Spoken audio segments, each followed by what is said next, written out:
If you're thinking about relocating to New York and you want to be part of a thriving Black community with strong economic stability, homeownership opportunities, and good schools, this video is for you. Today, I'm breaking down the top thriving Black communities in New York heading into 2026, backed by real census data and demographic research. These aren't just statistics. These are neighborhoods where Black families are building wealth, raising kids, and creating legacies. Let's start with Cambria Heights in Queens. This is one of those hidden gems that doesn't get enough attention. According to the most recent census data from 2023, Cambria Heights has a median household income of $116,580,000. That's significantly above the national median of around $77,000. The population is predominantly Black, with strong Caribbean and African American representation, creating a rich cultural tapestry. Here's what makes Cambria Heights stand out. The homeownership rate sits at 83.4%, which is exceptional. When you've got 8 out of 10 households owning their homes, you're looking at real wealth building happening in real time. The median home value is $620,500 as of 2023. Yes, you heard that right. Over $600,000. That's serious equity for families who've been there for years. The neighborhood has that dense suburban feel with tree-lined streets and single-family homes. Most of these homes were built between 1940 and 1969, so you're getting solid, established housing stock. The community is tight-knit, family-oriented, and residents consistently talk about how safe and well-maintained the area is. Now, let's talk about the income breakdown because this is important if you're planning your move. Households led by people between 45 and 64 years old have a median income of $136,551. That tells you this is a community where people have built careers and are financially stable.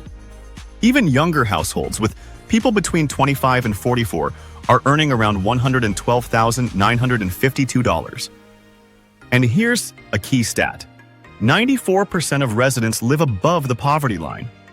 The schools in Cambria Heights are above average, which matters when you're raising a family. You've got PS 176 and the Math and Science Research and Technology, Magnet High School, right in the area. The neighborhood is also known for having some of the best parking in Queens, which might sound small, but if you've ever lived in New York City, you know that's huge. One thing to keep in mind is the commute. About 48% of working residents spend between 45 minutes to an hour getting to work. That's longer than average, but you're paying that price for the suburban lifestyle while still having access to New York City's job market. Moving to Laurelton, also in Queens. Laurelton sits right next to Cambria Heights and shares a lot of the same characteristics, but it has its own distinct vibe. The neighborhood is about 90% Black, making it one of the most predominantly Black communities in New York. The median household income in Laurelton is $111,642 according to 2023 census data. The average household income is even higher at $129,784, which shows you there are some higher earners pulling that average up. Households with people aged 45 to 64 earn a median of $127,499. The homeownership rate is 71.6%, which is still very strong. What I really like about Laurelton is the architectural character. The neighborhood was actually modeled after an English village with Tudor-style homes, both attached and detached. You'll find streets with landscaped and tree-lined center malls. It's got that quiet, residential, almost small-town feel while being in Queens. Home values in Laurelton have been climbing. The median home value sits around $730,000 based on recent sales data, and homes typically sell after about 96 days on the market. That's a healthy market. Not too hot, not too cold. The community has residents who've been there for generations, which creates stability and a strong sense of neighborhood identity. Like Cambria Heights, about 93.5% of Laurelton residents live above the poverty line. The schools are above average, and the area has a good mix of parks and recreational facilities. You've got Springfield Park, Highland Park, and the Cambria Playground all nearby. One thing to know is that while Laurelton is generally very safe and quiet, some residents have reported concerns about property crime, like car break-ins and occasional burglaries. That's something to be aware of and to take normal precautions like you would in any urban or suburban area. Now, let's head north to Rockland County and talk about Hillcrest.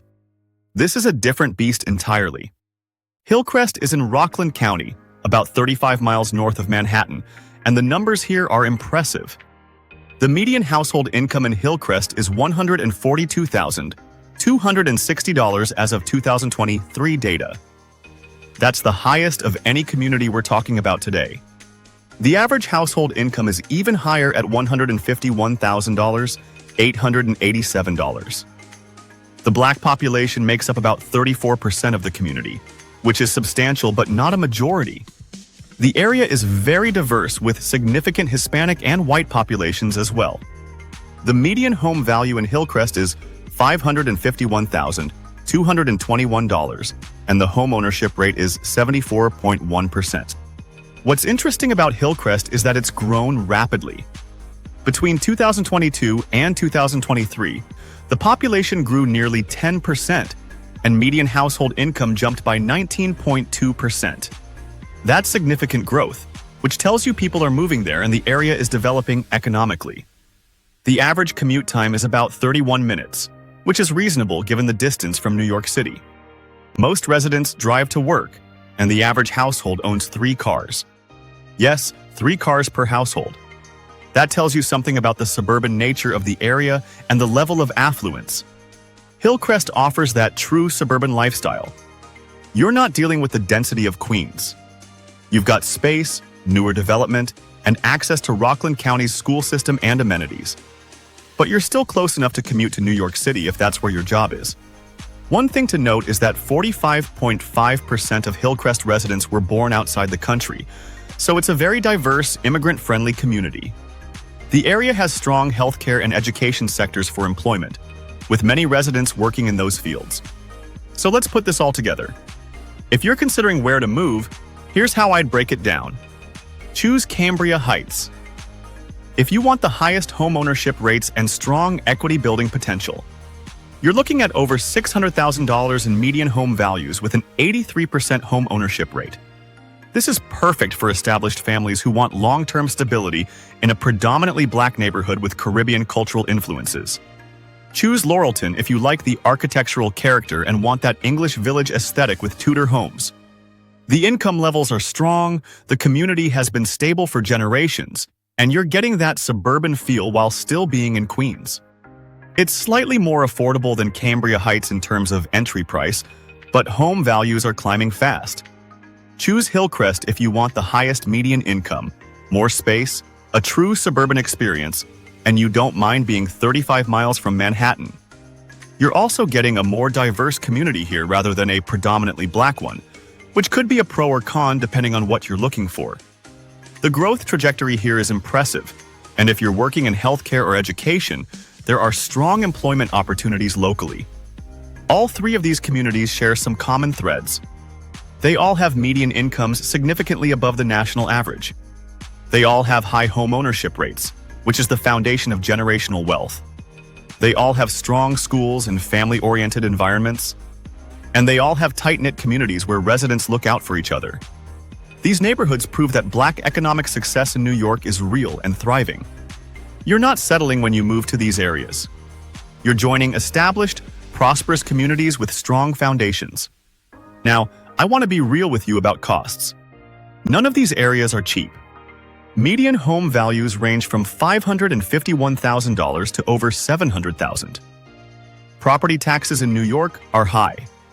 Your commute might be long depending on where you work, but what you're buying is stability, community, quality of life, and the opportunity to build equity in an appreciating asset. If you're serious about relocating, I'd recommend visiting all 3 neighborhoods. Walk the streets, talk to residents, check out the schools, get a feel for the commute. Each community has its own personality, and you need to find the one that fits your lifestyle and your family's needs. The data I've shared today comes from the U.S. Census Bureau's American Community Survey, which is the gold standard for demographic and economic data. These are the most recent numbers available as we head into 2026. So you're getting accurate, up-to-date information to make your decision. Whether you choose Cambria Heights, Laurelton, or Hillcrest, you're choosing to be part of communities where Black families are thriving, building wealth, and creating the life they want. That's something worth investing in. If you found this information helpful, hit that like button, share this video with anyone who's thinking about relocating to New York, and subscribe to this channel. We're going to keep bringing you real data, real communities, and real opportunities for building wealth and success. Thanks for watching, and I'll see you in the next one.